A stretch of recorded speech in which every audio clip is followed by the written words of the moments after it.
Hi friends, welcome to Behind the Returns. This is your host Arun and I head the MF research at Funds India. As always, we have a super interesting guest with us. We have Mr. Nilesh Surana, the CIO of Mirae Asset Mutual Fund. Hi Nilesh, thank you so much for dropping by and looking forward to a great conversation. Hi, Arun. Yeah. Hi, Nilesh, just to start off with, obviously there are a lot of things which are not under our control at this juncture, but probably something which is under our control is your investment process, philosophy, or however you call it. So just wanted to start off understanding your investment philosophy, and also if you could just give us some context on it in terms of what were the other philosophies that were available, and why did you choose this one in particular? Yeah, so the investment approach or philosophy is driven by the mandate, and the mandate is to outperform the benchmark and have a good relative rate rankings, as well as obviously uh, generate a decent absolute return in the longer term. I think there are two key aspects of sort of investment philosophy. One is those related to the stock selection part, and the second is the approach or the philosophy towards the portfolio construction. So let me just briefly touch on both of these aspects. So on stock selection, our overall investment approach has centered around participating in quality businesses, but up to a reasonable valuation. I mean, there are three buckets while you look at a stock analysis of business management and valuation. All three are important from a risk reward matrix. And what is important is to avoid the outliers. I mean, these outliers could include, let's say, selection of subpar businesses in terms of growth or ROI, or it could also include great businesses but with an expensive price tag. So I think the approach is to have a balance sort of thing in terms of buying reasonable quality businesses with the filter of valuation. As regard to the portfolio construction aspect, as I said, that the mandate is to outperform the benchmark. So I think important thing is to have discipline and adequate diversification. I mean, we would seek to construct diversified portfolio which could handle sort of mistakes yet deliver superior risk-adjusted returns. So I think a diversified portfolio spread across more than 40 plus stocks and with the stock selection philosophy is the broad approach which we follow. Nilesh, when it comes to picking any stock, as you rightly mentioned, there are obviously 3 or 4 levers to it. One, everybody wants to buy a good business with strong quality. On the other end, you also need a good management, you need good growth prospects, and you need a decent valuation. Unfortunately, you don't get all these four in place. So when it comes to striking the balance across these four, how do you decide as to when does a stock, which are the items where you would want to compromise or rather take a trade-off on, and which are the things which you will never want to compromise or take a trade-off on? No, ideally, as I mentioned earlier, I mean, we should not compromise on each of the three buckets. It's just that you can, being a longer term investor, you can look from a lens which is much more than, let's say, some of the shorter participants in the market can sort of look at it. But I don't think it's better, it's right to compromise on either quality of a business or quality of management or overpaying for good business. I would slightly disagree that all the combinations are not available. I mean, if that were the case, then we would not have had wealth creators if you backtest the data. So obviously, I mean, most of the times it's not available, but there are ways and means to get the combination of good business, good management at a reasonable valuation. First is probably the right assessment of the business because valuation of various participants can be different. Second is also the many a times also what happened is many a times we see some good quality growth business franchise, they pass through a tough time, maybe because of slowdown, maybe because of company specific factors. So good franchise going through a slower period or a tough time is a phase where near term prospects are impaired, but longer term prospects are intact. So what happened in that time is the valuations get in favor. I mean, the quality of business and management obviously is not being compromised, because that's the sort of assumption. And I think last way to circumvent and probably identify is to what is known as early cycle investing, that you probably invest much ahead of a particular theme or a particular company much ahead of time. So I think all in all, there are ways and means that you can have combination of all three, subject to discipline of understanding each of the buckets and following that. Obviously a very hypothetical question. So let's assume you had this opportunity to take off on a 5-year vacation, and in the meanwhile, the objective is that nobody should know about it. So you have to manage the fund, and you also have to be on a 5-year vacation. So in this case, let's assume you had to train a computer to run your fund for 5 years. How would the rules look like, and what would the algorithm miss out on? You don't need to be very specific, but broadly, how would you go about defining those rules? Sure. No, so as mentioned, that stock selection has three aspects: factors or selection related to business, management analysis, and valuation. I think a machine or can sort of put in certain filters of growth. I mean, there are consensus estimates available for future estimate, as well as past speaks a lot about the character of the growth potential, ROCs, ROE. So growth, ROC, ROE, and even the valuation metrics can probably be done by an Excel sheet or a machine, in the sense you can predefine certain numbers and you can get a range of valuations on that. However, now what is difficult is the assessment with respect to management analysis. I think this is qualitative and cannot be done by a machine. I mean, here we have to evaluate the softer aspects of thought leadership, execution capabilities, past track record, corporate governance, and also it is a very important aspect. I mean, management assessment is extremely crucial, and it's among the important factors for differentiated returns. I mean, you can pick up any sector and look at the difference in the returns in the past. Take an example of the, let's say, largest private sector bank and the largest government-owned bank, and look at last 10-year returns, which are very different. So within a sector also, I think you have differentiated returns. And one of the common thread why there are differentiated returns, whether it is in most businesses, including commodity businesses, is to do with the thought leadership of the management, which I don't think a machine can do a good job. Yeah. Also, Nilesh, there are times when your calls will also not play out as per expectation. So how do you deal with calls which don't play out? I mean, when do you exit? How long do you wait before you take the exit decisions?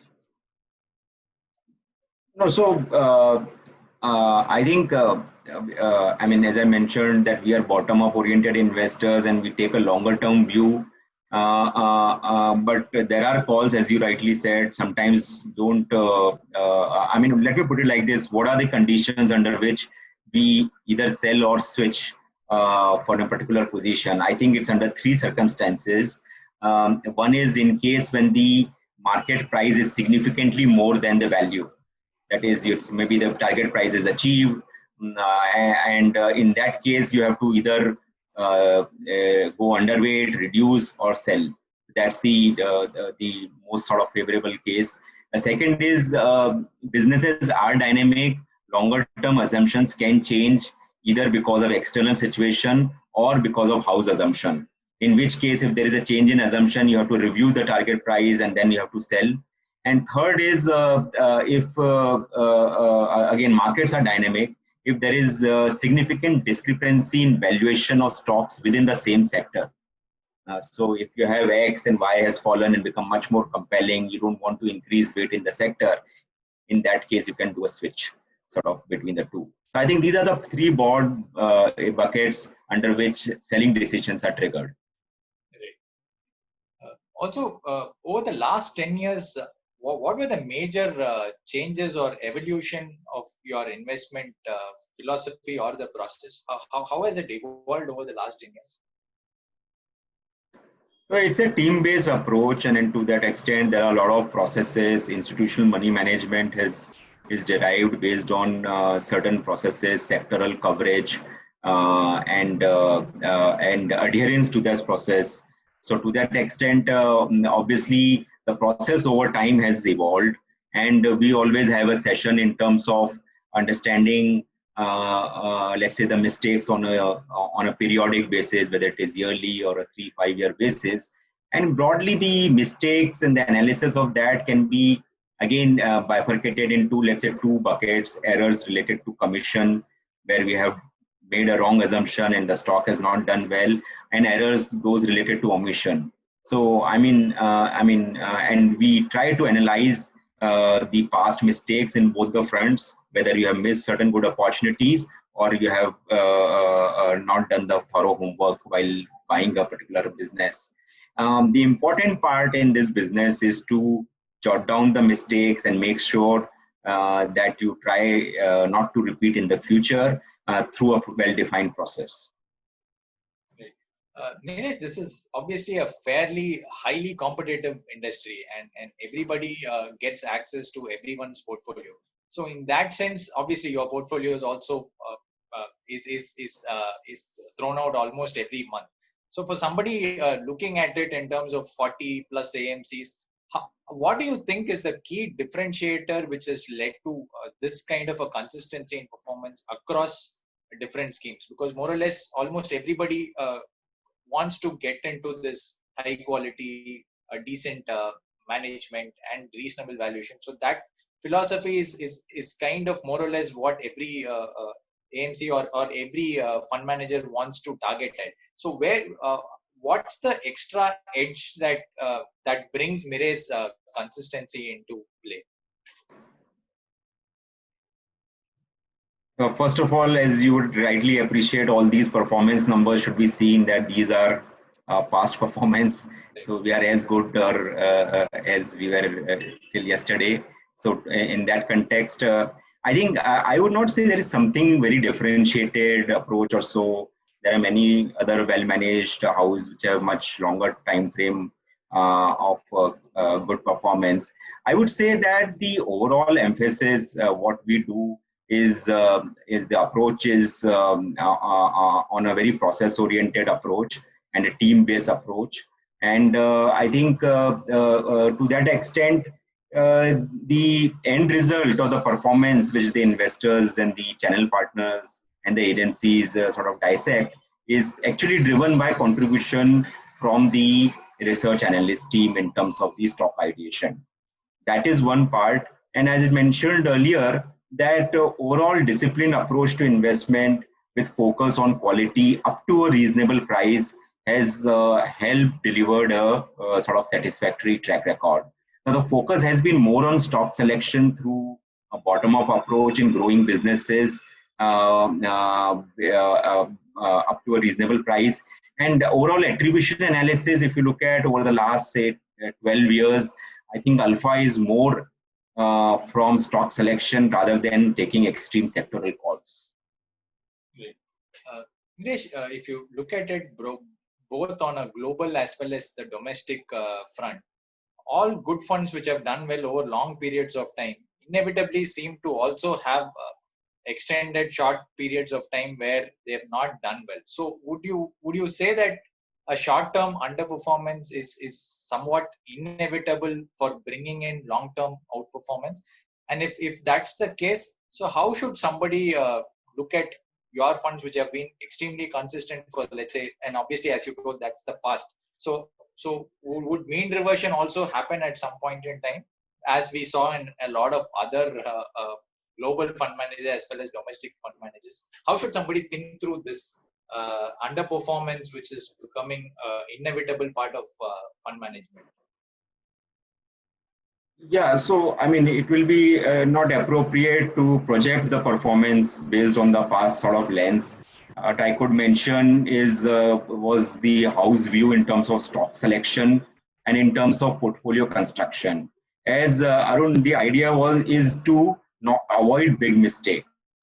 I think we believe that no sector, stock, style, theme should be at a huge divergence to the benchmark. So I think portfolio construction would remain what it has been in the past. Stock selection would remain what is in the past. I think if I were to give an analogy from boxing, I think there's a dialogue in the movie Creed that it's not about how hard you can get hit in boxing. It's about how hard. Sorry, it's not about how hard you can hit the opponent. I mean that way. It's all about how hard you can get hit and keep moving forward. The message is that the portfolio should be able to handle mistakes. I mean, mistakes should not pull down or draw down, let's say, 3-5 year return. So with that in mind and construction of the portfolio in mind and stock selection in mind, we would try to look at these two aspects in a similar fashion. Whether it results in outperformance or underperformance, that is not in anyone's hands. Right. So, Nilesh, how do you internally define underperformance and outperformance? So thankfully, the industry, the channel partners, everyone has sort of have matured over time. That to give a longer term time to the equities. I think 3 years is a good time frame to look at performance. I mean, not even 1 year is a short period, and 5 year may be slightly longer, but 3 years is a good time frame to look at performance. Right.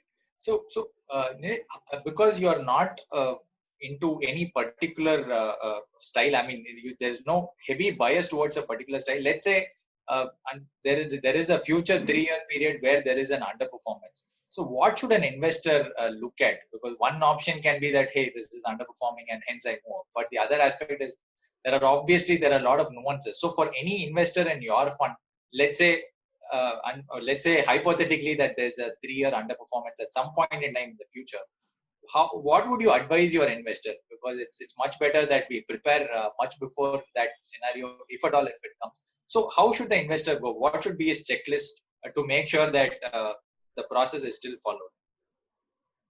So we have mentioned that the overall stock selection approach, which is quality up to a reasonable price. So that is one part of dissecting the performance, whether we have deviated from that.